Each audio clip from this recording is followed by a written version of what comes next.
Well, a warm welcome to this talk. It's Wednesday evening, the 19th of October. Now, we've been looking at excess deaths lately. These are deaths more than we would expect based on the 5-year average. And the Scottish Government has just ordered an inquiry into a raised death rate in neonates. Now, obviously, neonates, newborns. The first days of life, it can be up to the first week. Typically, we would say a neonates in the first week of life. Some people will extend that to 4 weeks, but it's basically newborn babies dying at a higher rate than expected in Scotland. Now, Scotland's only got a population of just under 5.5 million, but it does collect very good data, unlike the United States, for example, where the data can be somewhat disparate from different parts of the country. So it's good to get data from these small European countries where data is well collected. And this is very concerning. Let's dive straight into it. This is review of neonatal mortality in Scotland. Now, this comes from here, Healthcare Improvement Scotland. So an official affiliated government body is investigating this. Healthcare Improvement Scotland, asked by the Scottish Government, so this is a formal request from the Scottish Government. Review of significant increase in neonatal mortality 2021 and 2022. Now, the BBC has actually unpicked some of the information here, which is accurate, so let's look at what they've said. Scottish Government orders review of neonatal deaths higher than expected. Neonatal deaths, 2 particular spikes over 6 months have been noted. September 2021 was the first one. At least 21 babies under 4 weeks died. Remember, this is from a population of just 5.5 million.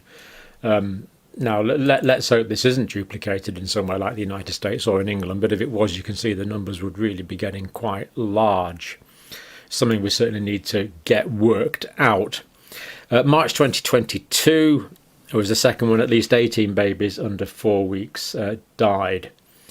So they are taking the neonatal period as up to 4 weeks there. Now, the average mortality rates amongst newborns is about 2 per 1,000. Now, tragically, this does happen. I mean, children can be born with various problems that can result in their death in the first few weeks of life. This is tragically the case. We know about this. We've minimised it, and there's further steps possibly could be taken to minimise it even more. But at the moment, it's about 2 per 1,000 births. So tragic for the 2, but low, basically, lowish for 2 per 1,000 births. Now, in September, in March 2020, that should be 2022, sorry. So September 2021, it was 4.9. March 2022, it was 4.6. So we can see the rates here are double what we would expect them to be. And for all of 2021, the year taken as a whole, again, much higher. It was 3.9. for the year as a whole, and 2020 was 3.1. So increasing here, apparently, year on year. Now, a preliminary investigation. So this has been investigated. We don't have the details of this, but there was a preliminary investigation found the September spike was not linked to COVID. And this form of monitoring was introduced in 2017. So that's 5 years. This is definitely the highest for 5 years. And other sources are saying it's the highest for 10 years in terms of neonatal deaths. So what is going on here now? This is a report from the Scotsman newspaper, national newspaper in Scotland, Dr. Sarah Stock, University of Edinburgh. Direct quotes from Dr. Stock. I think the numbers are really troubling, and I don't think we know the reason yet. What we do know is it's not neonatal COVID. So we can be confident it's not neonatal COVID. The rates of COVID infection in babies are very low, and deaths from COVID, thankfully, are very, very small. So that is true and good to reinforce. So this isn't COVID affecting babies, so it's not COVID related. Now, Other information coming from Public Health Scotland. COVID Scotland. This is another well-known Scottish newspaper, the Herald, reporting COVID Scotland vaccines ruled out in neonatal death spike. According to this report from the Herald, public health experts ruled out any link between spike in neonatal deaths and the COVID vaccine. But the Herald does note this was without checking whether any of the infant's mothers had received the JAG during pregnancy. Experts stressed no plausible link to justify investigation of maternal vaccination status. So they're saying there's no need to investigate the mum's vaccine status in these babies that have tragically died in the neonatal period. This is not necessary. Public Health Scotland said its consultants had given careful consideration to the potential benefits and harm of carrying out such an analysis as part of its probe into the tragic death of 39 infants, but concluded against doing so. Public Health Scotland added, so the Herald's got this from different bits and bobs, some are freedom of information requests and other statements. They put it together. There's a risk that identifying the vaccination status of the mother, even at aggregate level, so in other words, that's not individuals, it's just going overall percentages and numbers, even that would result in harm to those individuals and others close to them, which of course we wouldn't want. Through actual or perceived judgment of the effects of their personal vaccination decision, the outcome of such analysis, while being uninformative for public health decision making, had the potential to be used to harm vaccine confidence at this critical time. So information regarding this would be uninformative for public health decision making. So NHS, this is a Freedom of Information response here from Public Health Scotland. We do not have any plans to examine maternal vaccination status, as there is no public health reason to do so.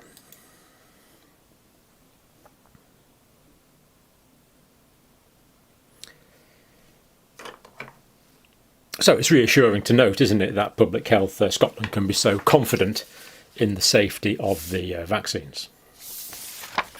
Now, this is a report from another English newspaper here, The Telegraph.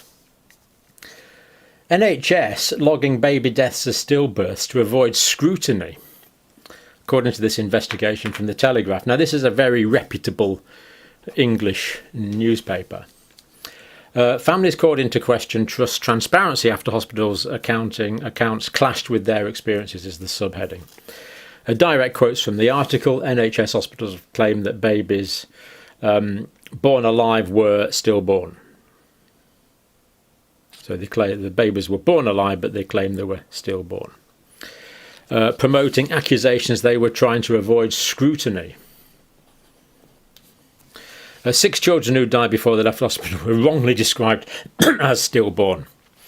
Several of the children lived for minutes, one lived for 5 days. Now, why is this differentiation between being born tragically without any signs of life, stillborn babies? Why is this so important to differentiate this from a child that lives for minutes, hours, days, 5 days after birth?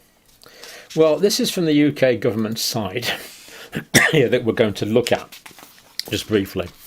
That's the link there. At present, coroners can only hold inquests for babies who have shown signs of life after being born. Coroners in the UK have no powers, no jurisdiction to investigate stillbirths. So if a baby is stillborn, outside the jurisdiction of the coroner. If the baby is born and shows sign of life for a few seconds, within the jurisdiction of the coroner. Now, the coroner system in the UK is one that we just can't be thankful enough for it. We've had coroners since the Middle Ages in this country, and it's just a brilliant safeguard to safeguard me or anyone else against death will still die, of course, but the reason will be investigated. So coroners are a truly magnificent British institution, one which we adore. And unfortunately, they don't have powers to investigate stillborn children, so it would be distressing if children who were showing signs of life were classified as stillborn, because it would take them out of the protectorate of our great coroners system. So that's quite serious, really. Direct quote: "The babies identified by the Telegraph should have been recorded as neonatal deaths, but staff claim they were stillbirths." And I'm not going to go the individuals and the trust. They are named if you want to read the article. I've put the link. One distressed couple, our baby was alive for 5 days, but we were recorded as a stillbirth. Not what we would expect from professional healthcare providers.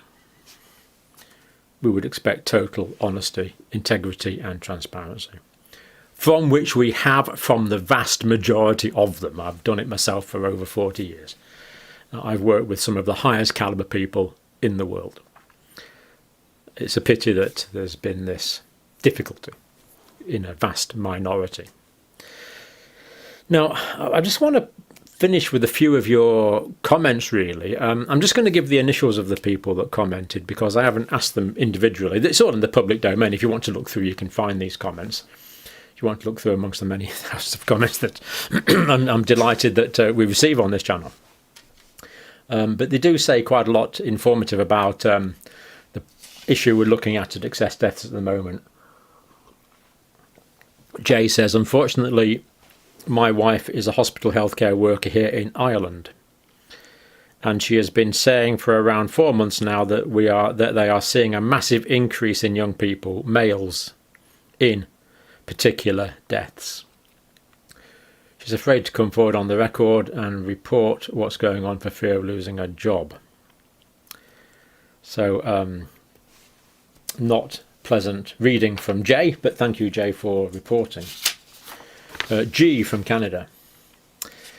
"I live in a small Canadian town, population 8,000, one funeral home, with a 20-year online database which makes analysis easy. Annual deaths totaled 120 consistently, about what you would expect.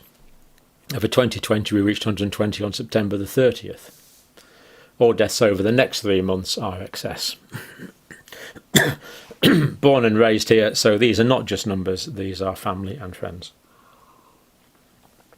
T says, "I'm a funeral director from Canada, and it's not much different here than Australia, because we reported on the excess deaths in Australia, and the UK also has high excess deaths.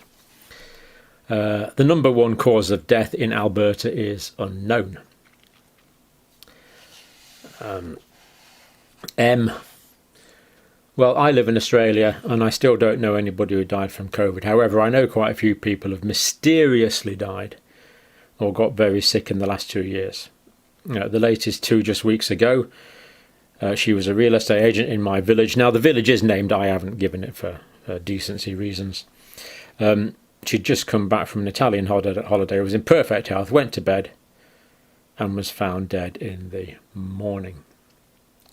So tragic, of course, but I'm afraid these count towards the statistics of increased excess deaths that we know we have in Australia, that we know we have in the United Kingdom, and let's hope the Canadian official data it becomes more obvious soon. So sorry about that. Distressing subjects, but one we really need to get to the bottom of. We need to find the reasons why this is happening, and these reasons then need to be publicly acknowledged so they can take their place in the annals of health, education and advice.